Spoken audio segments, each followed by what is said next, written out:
Oke, Assalamualaikum warahmatullahi wabarakatuh. Selamat pagi, selamat siang, selamat sore, dan selamat malam.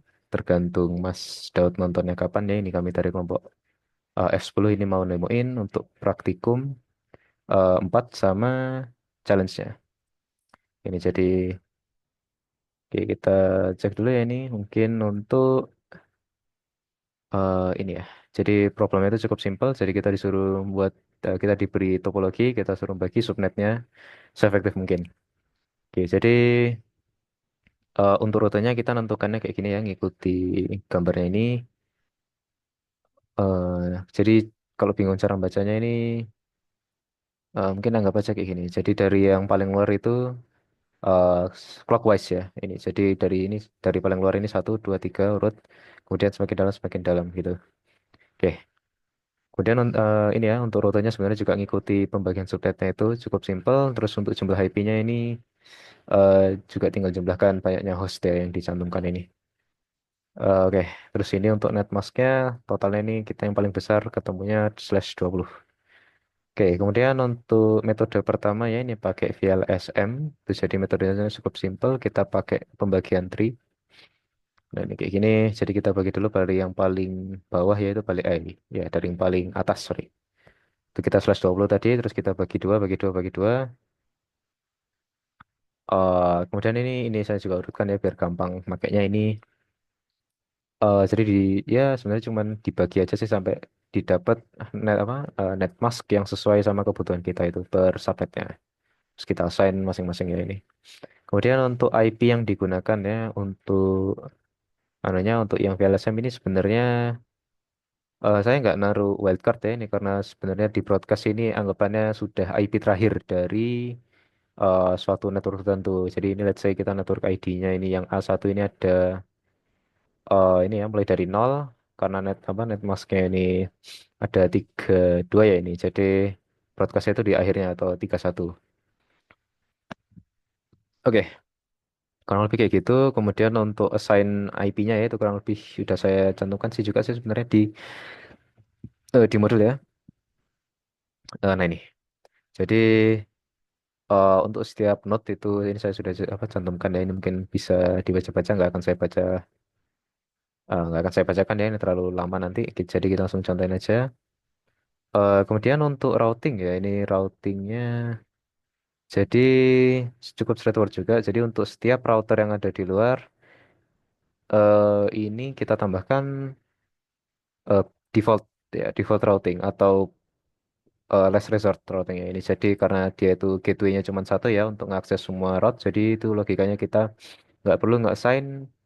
Jadi logikanya ya kalau mau ke mau ke network apapun harus lewat satu network yang tertentu itu. Jadi misalnya untuk Vento misalnya ini nanti dia langsung ke Viama semua.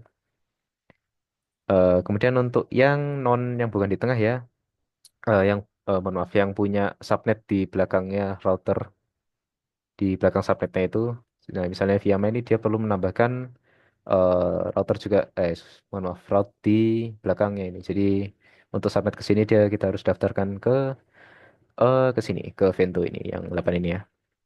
Ini sebelumnya karena ini sebelumnya saya juga belum tahu ya ini awalnya. Harusnya ini pakai yang 000 ini cukup tapi karena saya baru tahu kemarin jadi ya saya malas delete juga. Tapi kurang lebih kayak gitu. Misalnya bisa langsung kita contohkan aja misalnya ya kita mau ping dari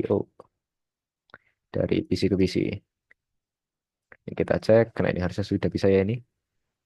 Oke, kemudian misal kita dari PC ke router. Nah, itu kurang lebih ya kayak gitu. Terus misal kita mau ke subnet yang beda. Misalnya dari sini ke sini. Nah, ini juga bisa. Ya, kemudian misalnya kita mau server ke server lain. Server di subnet sebelah. Oke, ini pertama-tama memang gini ya. Karena ARP-nya masih belum. Ini karena baru pertama kali di ping. Tapi harusnya kalau kita coba beberapa kali harusnya sukses ya. Ini emang agak rewel karena pertama-tama.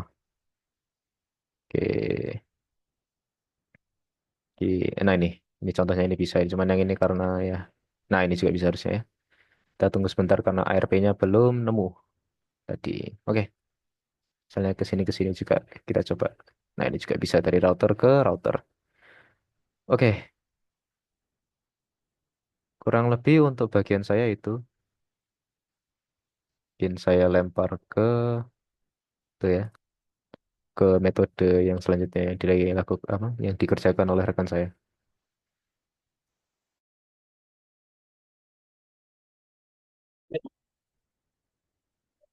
Saya lanjutkan untuk bagian saya yaitu CIPR. Di sini saya akan pakai tingkat bergaya menggunakan sebagai sudah jelas sebelumnya.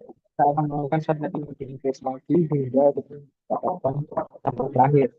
Nah, ada di sini kita sudah mendapatkan sampai itu kita akan mengelompokkan subnet A 6 dan A13 dan juga subnet A10 dengan A14. Kita akan menaikkan subnet tersebut kepada pengembangan lakukan C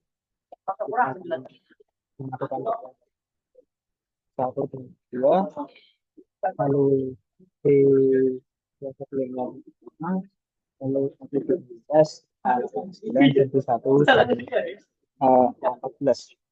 Nah, perhitungannya ini berdasarkan dengan jarak dari filter utamanya.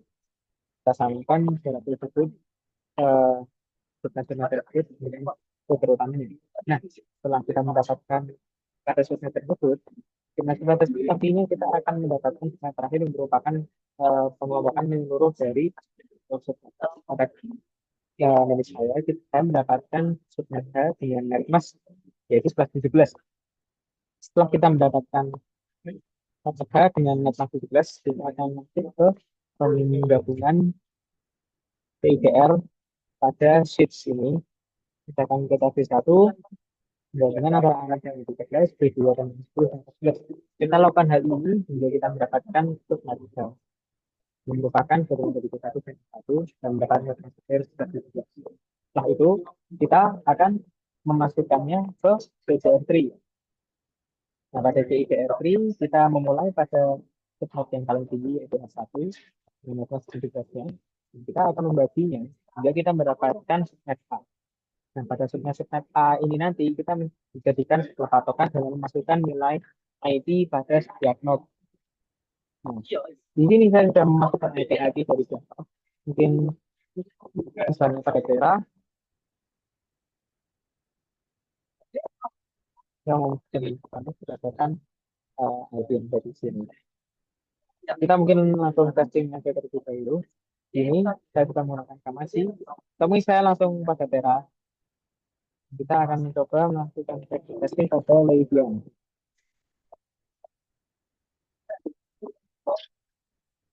Nah, kita melakukan ping pada Leibian dan hasilnya terlihat. Yang berarti bahwasannya untuk semua pet ventilator dan musical Leibian tidak ada masalah pada bagian routing ini. Berarti untuk bagian ini sudah kita coba lagi. Ada misalkan outbound. Kita akan melakukan ping pada Magnus.